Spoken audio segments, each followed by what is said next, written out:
Hey, welcome to my channel, The Grammar Goblin. We are a group of exciting, enthusiastic, talented, and pretty much amazing and magical writers, editors, and proofreaders. And we're here to make your work that little bit extra special and magical before you release it to the public.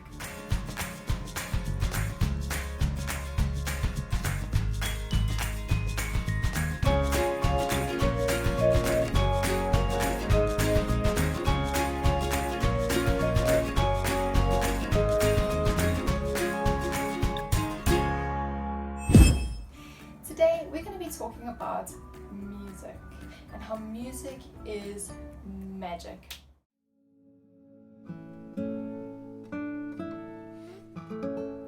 Have you ever had a song that has completely changed your life? Like shifted your perspective, changed your mindset, changed the way you see the world and feel about life? Well, I've had a few, and especially in the 90s. The 90s for me was a time of complete change, complete upheaval of my self-identity, and I just got blown away by the music scene in that era. Although there have been a few songs since then, I must say. A few songs have done it to me again since the 90s, but I think for me the 90s was the best era for that.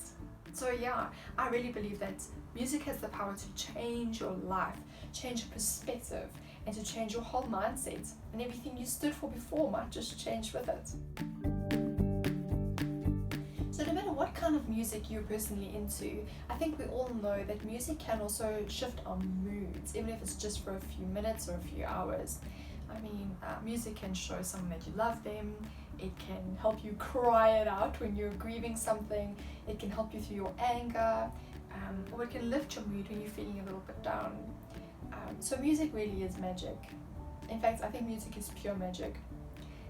And here comes a quote from someone called Victor Hugo.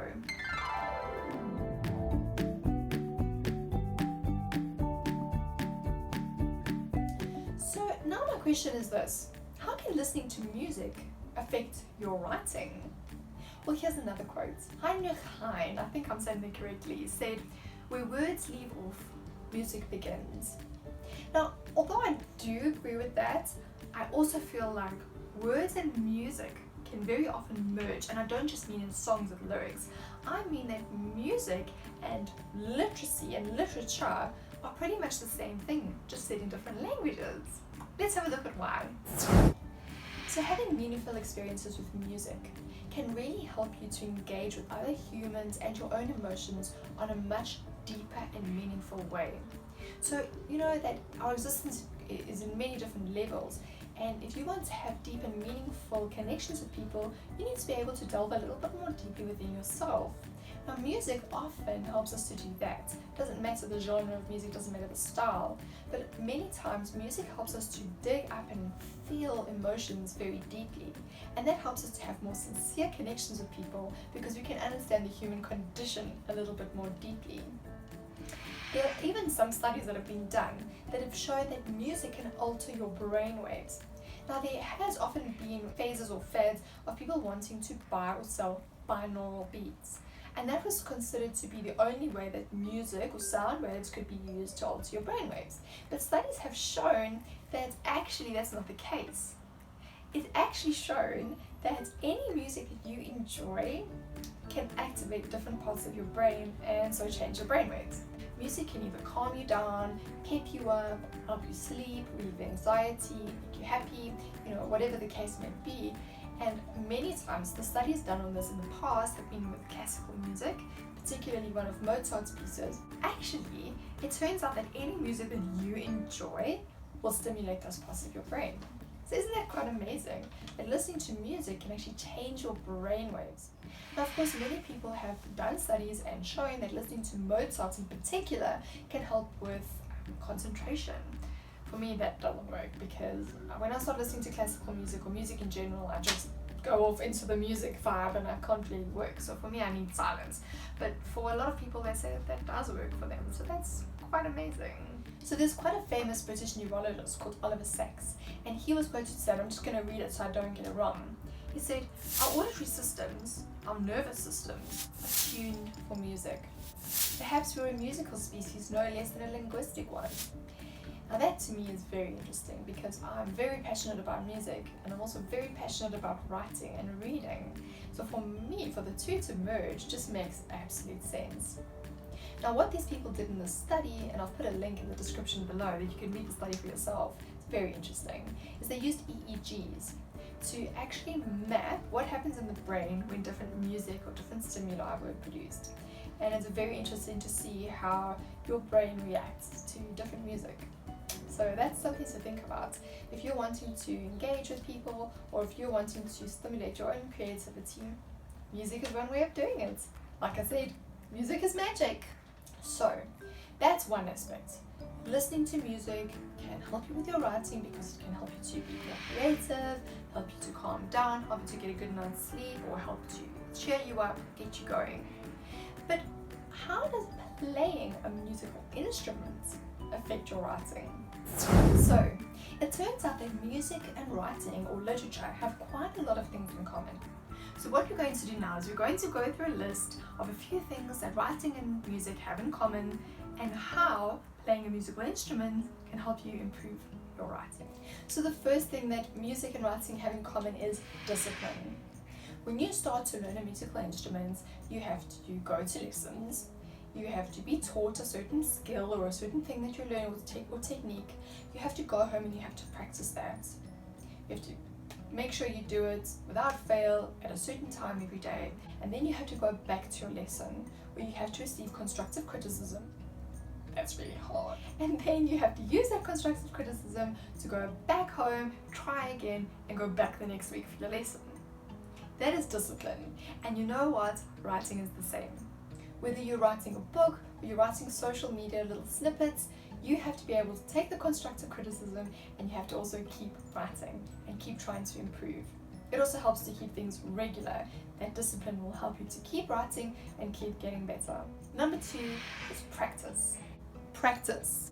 Practice. There's this beautiful little meme that I'm going to show you right now.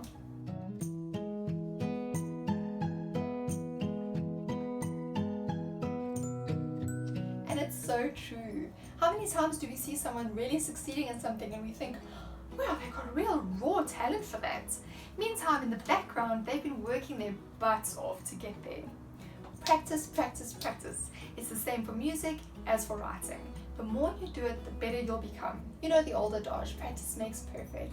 And it is so true. The more you do something, the more you polish it up, the more beautiful it's going to become, and the easier it's going to become for you. Of course, the goal here is not just to practice for practicing's sake. It's to practice in a meaningful way that's going to help you improve your craft. So when I was a lot younger, I started learning the violin, my poor parents. And so I remember the one day I was practicing and I was kind of irritated that I had to do it, and I was practicing and I got it done. For about 45 minutes I did this. And my poor father was sitting in the room listening to this whole thing. And he didn't say a word, and I kept going and I got it done and I closed the case. And he said to me, "Are you happy with that practice session?" And I was like, "Well, whatever. I practiced, didn't I?" And he said, "Well, you actually did more harm in this practice session than good." So I got quite offended by that. And I asked him what he meant by that. And he explained, he said, practicing something means repetition. And it's the same as if you're walking in a field. If you're walking in a field that doesn't have a footpath, and you walk up and down the same way every time you go, every day, eventually you're going to make your own footpath there. And it's the same with practicing something. So whether it's music or writing, if you're practicing, or if you're working on something and you're doing it again and again just for the sake of practicing, but you're actually repeating mistakes or bad habits or bad technique, what you're doing is you're creating a very distinct path in your brain of how to do the wrong thing.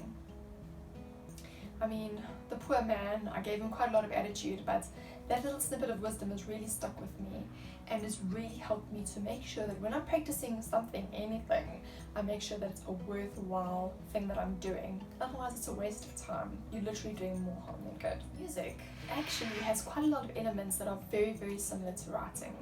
It's got phrases, it's got tone, pace, timbre, how it sounds, mood, written for a particular audience, it's got climax, specific structure, it's got little quirks that you can add in, and it's got different flows. Now, using that as you're practicing on your new instrument that you're learning, or that instrument that you've learned before, will really help you to understand that better in your writing. Or your writing will help you understand that better in music. They really can merge. So practicing on an instrument really will help to bring those elements of your writing up as you're thinking as you're going along. This could be very much more lyrical if I had to do it in a certain way. Or, oh, what was that my music teacher just said the other day? Let me implement that into my writing. Now, when you study a musical instrument, you will probably end up studying music notation as well. Now, some people consider music notation a full language. I don't think it's a full language, but I do think it's a really deep and rich code, kind of like a secret code, very exciting. So when you learn how to read and write music, what you're doing is you're actually stimulating the language synapses that are already in your brain. Now, obviously for writing you need language, and it's the same with, for example, using sign language.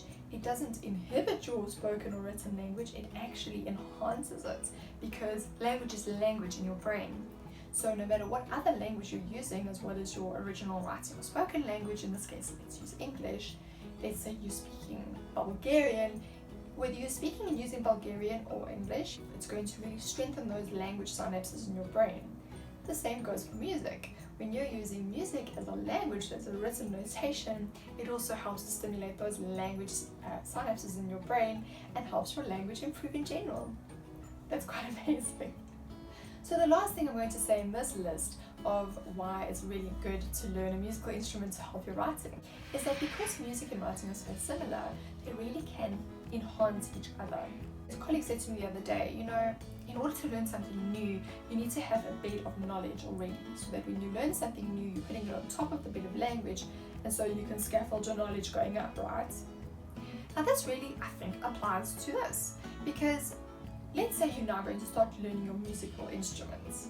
You've got a bed of language knowledge that you can then rest your new musical knowledge on top of.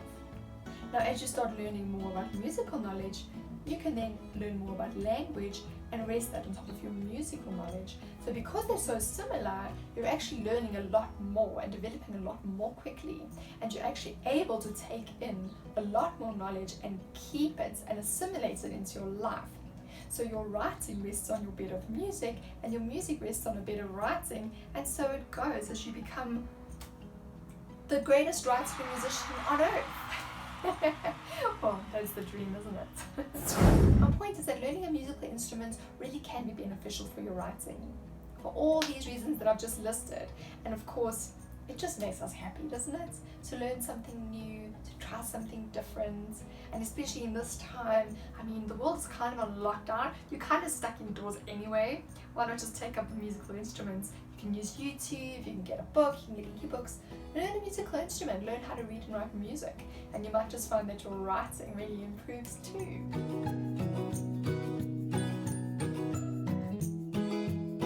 Of course, the point of this video is not to give you stress. Not everybody has a natural talent for playing a musical instrument. If it's not for you, don't stress about it, move on and just press play on your favorite music that you can find. YouTube or any kind of streaming service, or any old CDs that you've got, dust them off and put on some music and have a little dance party. Your writing will improve from that anyway, because you'll be in a much better mood and you'll have gotten some endorphins going as you jump around. So, have you got any experiences with music and writing, or music or writing? Please comment below. Let me know. I'm dying to hear about these kind of things. I hope to hear from you soon. I hope you enjoyed today's video, and I hope that you're staying happy and healthy and safe.